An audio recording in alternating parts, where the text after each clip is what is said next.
Mining king గాలి జనార్దన్ రెడ్డి గురించి దేశంలో ప్రత్యేకంగా పరిచయం అక్కర్లేదు. ఈయనకున్న ఫాలోయింగ్ అటువంటిది. బీజేపీ పార్టీతో రాజకీయ జీవితాన్ని ప్రారంభించిన గాలి జనార్దన్ రెడ్డి తదనంతర కాలంలో విభేదాలతో సొంతంగా పార్టీని ఏర్పాటు చేసుకుని రాజకీయ ప్రస్థానాన్ని కొనసాగించారు. అయితే తాజాగా ఇవాళ బీజేపీ పార్టీలో చేరబోతున్నట్టు అఫీషియల్గా అనౌన్స్ చేశారు.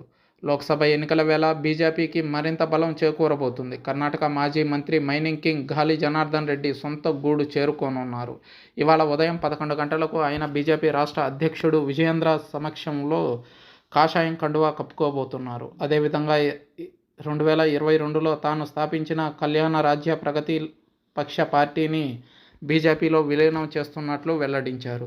ఈ మేరకు నిన్న ఆయన మీడియాతో మాట్లాడుతూ సోమవారం మల్లేశ్వరంలోని బీజేపీ కార్యాలయం రాష్ట్ర నేతల సమక్షంలో బీజేపీ పార్టీలోకి చేరనున్నట్లు ప్రకటించారు.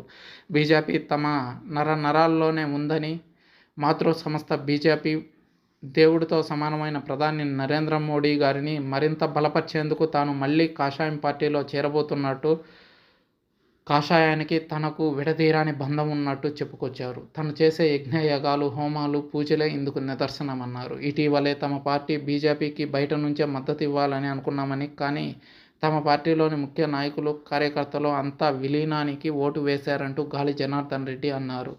అయితే తాను ఇప్పటివరకు పార్టీ పెట్టిన దగ్గర నుంచి ఒకే ఒక అసెంబ్లీ స్థానాన్ని మాత్రమే గెలుచుకున్న విషయం తెలిసిందే. తాను మళ్ళీ బీజేపీలో చేరి నరేంద్ర మోడీ సారథ్యంలో ఓ సామాన్య కార్యకర్తగా దేశం కోసం పనిచేస్తానని, పేదరిక నిర్మూలనే ధ్యేయంగా సనాతన ధర్మ వ్యాప్తి కోసం నిరంతరం అవిశ్రాంతంగా కృషి చేస్తానని చెప్పుకొచ్చారు గాలి జనార్దన్ రెడ్డి.